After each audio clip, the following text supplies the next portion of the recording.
Assalamualaikum warahmatullahi wabarakatuh. Perkenalkan, kami dari kelompok 2 atas nama Khalilur Rahman. Saya Astri Delita Hilda, Varia Sinta, Sofi Haryanti, Wisdati Haryanti, Baik, pada kesempatan kali ini kami akan mempresentasikan PPT kami, yaitu tentang modul 2. Yang mana dalam modul ini kami akan dibagi pertama yaitu tentang kegiatan belajar 1. Ada yang judulnya peristiwa, fakta, konsep, generalisasi ilmu sosial dalam kurikulum tingkat satuan pendidikan atau KTSP, EPS, DSD kelas rendah. Baik, dalam kegiatan belajar 1, di sini dengan sebuah judul peristiwa, fakta, konsep, generalisasi ilmu sosial dalam kurikulum tingkat satuan pendidikan atau KTSP, EPS, SD kelas rendah. Jadi mata pelajaran EPS ini mengkaji seperangkat peristiwa, fakta, konsep, dan generalisasi yang berkaitan dengan ilmu isu sosial. Pada jenjang SD, mata pelajaran EPS adalah mata pelajaran yang memuat materi geografi, sejarah, ekonomi, dan sosiologi yang disajikan secara terpadu melalui mata pelajaran EPS. Peserta didik diarahkan untuk menjadi warga negara Indonesia yang demokratis dan bertanggung jawab serta warga dunia yang dicinta damai. Jadi selanjutnya di sini membahas tentang peristiwa, ya. Nah, di sini peristiwa atau sebuah kejadian mempunyai 2 sifat. Yang pertama bersifat alamiah dan yang kedua bersifat insaniah. Nah, yang bersifat alamiah ini contohnya seperti gunung meletus, banjir, tsunami, gempa bumi, gerhana matahari, dan lain sebagainya. Juga terdapat peristiwa yang bersifat insaniah tadi, yakni sebuah peristiwa yang berkaitan dengan aktivitas umat manusia.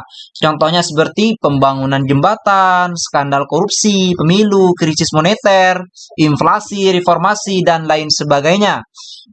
Nah, sesungguhnya pun peristiwa merupakan suatu kejadian yang benar-benar dan pernah terjadi, tetapi masih perlu dibuktikan kebenarannya. Nah, jadi yang namanya peristiwa itu kejadiannya masih perlu dibuktikan kebenarannya.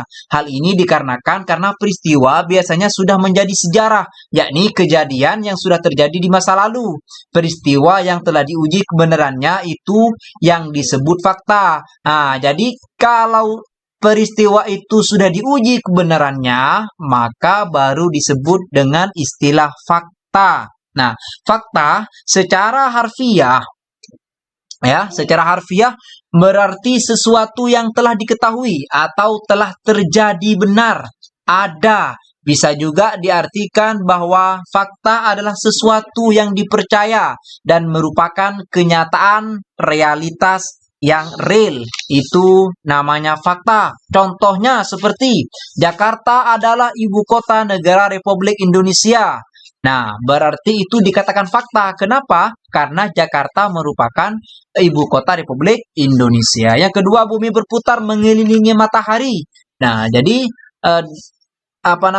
peristiwa bumi berputar mengelilingi matahari itu namanya fakta. Yang ketiga yaitu konsep. Nah, konsep ini merupakan suatu istilah atau pengungkapan abstrak yang digunakan untuk tujuan mengklarifikasi atau mengkategorikan suatu kelompok dari suatu benda atau peristiwa. Misalnya keluarga, maka ke dalam konsep keluarga ada bapak, ada ibu, ada anak-anak, saudara, dan lain sebagainya. Itu namanya konsep. Nah, mungkin ini saja yang dapat kami sampaikan. Untuk selanjutnya akan dijelaskan oleh Ibu Astri. Kepada Ibu Astri kami persilahkan. Baiklah, saya akan melanjutkan dari Pak Khalilur tadi.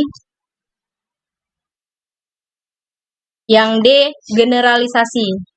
Generalisasi merupakan abstraksi dan sangat terkait dengan konsep. Menurut Secue tahun 1988, Cara yang mudah untuk memahami generalisasi dalam hubungannya dengan konsep adalah dengan cara menelusuri proses terbentuknya generalisasi. Untuk itu diperlukan paling sedikit 2 konsep, bisa dari satu disiplin ilmu sosial dan dari disiplin ilmu sosial yang berbeda. Lalu selanjutnya aspek lainnya dari IPS, misalnya sejarah. Sejarah memiliki konsep dasar waktu menurut Rohayati tahun 2006, menganjurkan cara pendekatan melalui pendekatan keluarga.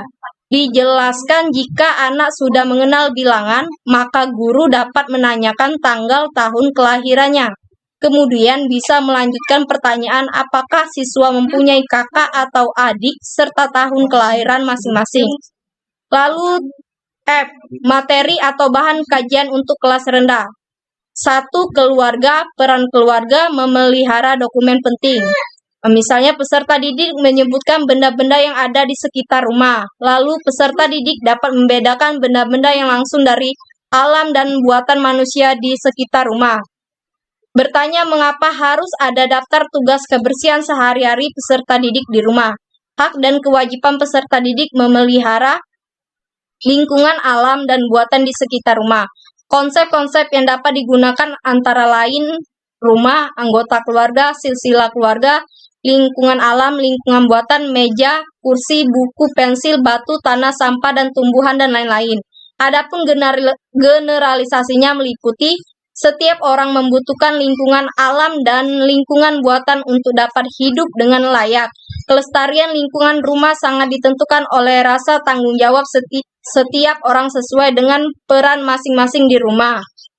Lalu, Dena dan peta lingkungan rumah, peristiwa dari fakta yang dapat dikembang menjadi bahan pengembangan materi yaitu sejarah pendirian rumah atau kepemilikan rumah, gambar denda dan peta rumah serta simbol-simbol khusus untuk tempat-tempat penting. Identitas rumah yaitu nama, jalan, RT, RW, dusun, kelurahan, desa, kecamatan, letak, dan lain-lain.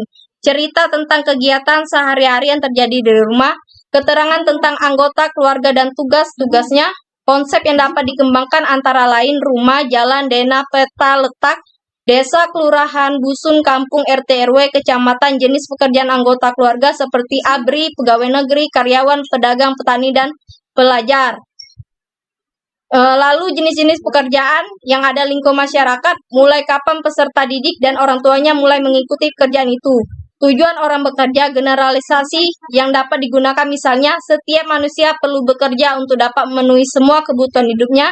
Keinginan dan kebutuhan hidup dapat dipengaruhi melalui usaha dan bekerja keras. Lalu selanjutnya akan diteruskan oleh Ibu Paryasinta. Bukan. Baiklah, saya akan melanjutkan kegiatan belajar 2, nilai, sikap, dan keterampilan intelektual, kemampuan analisis, personal, dan sosial KTSP IPS kelas rendah. A. Nilai dan sikap dalam KTSP IPS SD dalam kelas rendah. Nilai berbeda dengan sikap. Nilai bersifat umum, utuh, dan abstrak, dan mempengaruhi perilaku seseorang terhadap objek dan terhadap orang lain. Sedangkan sikap berkenaan dengan hak-hak yang khusus. Nilai merupakan ukuran bagi seseorang dan cita-citanya, tujuan hidupnya, aspirasi yang dinyatakan bagi seseorang, sikapnya yang tampak, perasaannya yang diutarakan, serta perbuatan yang dilakukannya. Dalam pendidikan, nilai menyangkut ranah afektif. Ini perlu diajarkan kepada siswa agar siswa mampu menerima nilai dengan sadar, mantap, dan dengan nalar yang sehat. Harapannya, para siswa dalam mengembangkan kepribadiannya menuju jenjang kedewasaan memiliki kemampuan untuk memilih dengan bebas dan menentukan nilai yang menjadi anutnya. Pengajaran nilai memerlukan skill dengan memperhatikan kesesuaian bahan pengajaran dengan kehidupan sehari-hari. Bahan acuan bukan hanya kepada kurikulum yang tertera dalam rencana forma, tetapi juga kepada hidden dengan mempertimbangkan pula potensi kemampuan anak. Arti sikap. Sikap memiliki rumusan dan pengertian yang berbeda karena sifatnya yang telah kompleks. Menurut Thurson, sikap adalah keseluruhan dari kecenderungan dan perasaan, pemahaman, gagasan, rasa takut, perasaan terancam, dan keyakinan-keyakinan tentang sesuatu hal. Menurut Rohman Natawijaya, sikap adalah kesiapan seseorang untuk memperlakukan suatu objek. Di dalam kesiapan itu ada aspek kognitif, afektif, dan kecenderungan bertingkat. Kesiapan merupakan penilaian positif dan negatif dengan intensitas berbeda dan biasa berubah-ubah. Untuk selanjutnya akan dilanjutkan oleh Ibu Nopilia. Kepada Ibu Nopilia kami persilahkan.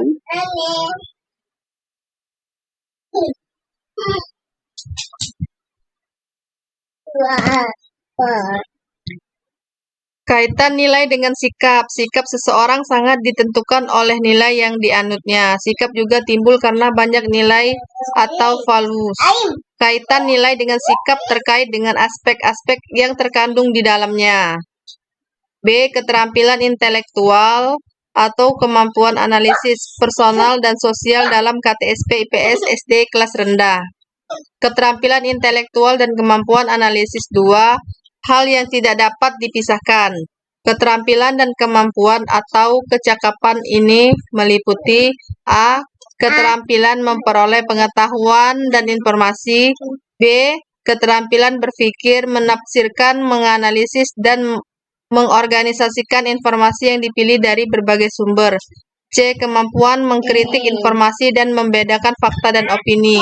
D. Kemampuan membuat keputusan. E. Keterampilan memecahkan masalah. F. Keterampilan menggunakan media. Selanjutnya akan dilanjutkan oleh Wisda Dwi Haryanti.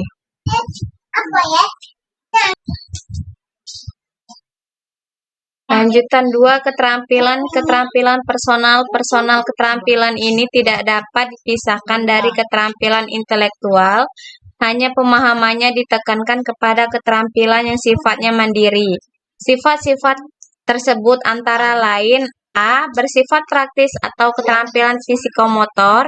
B. Keterampilan studi dan kebiasaan kerja. C. Keterampilan bekerja dalam kelompok. D. Keterampilan akademik atau keterampilan belajar atau continuing learning skills. E. Keterampilan lainnya antara lain 1. Keterampilan fisik. 2. Keterampilan politik. 3. Keterampilan pengembangan emosional atau emotional growth. 3. Keterampilan sosial.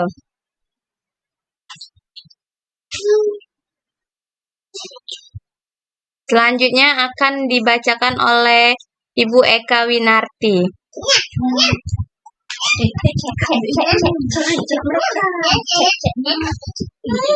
Keterampilan ini meliputi kehidupan dan kerjasama, belajar memberi dan menerima tanggung jawab, menghormati hak-hak lain, membina kesadaran sosial.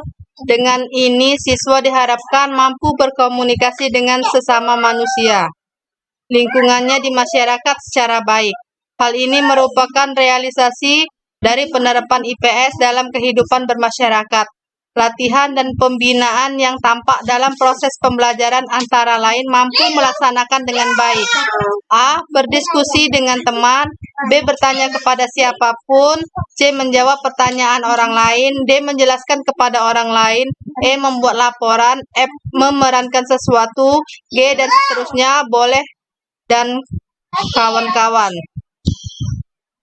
Kegiatan belajar 3. Contoh keterkaitan antara peristiwa, fakta, konsep, generalisasi, nilai, sikap, dan keterampilan intelektual, personal, sosial dalam konteks pendidikan IPS SD di kelas rendah.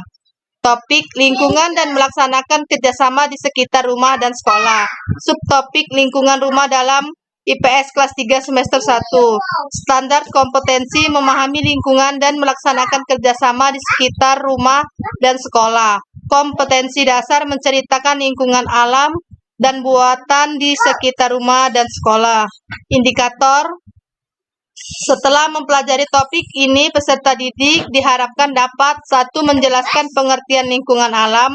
2. Menjelaskan pengertian lingkungan buatan.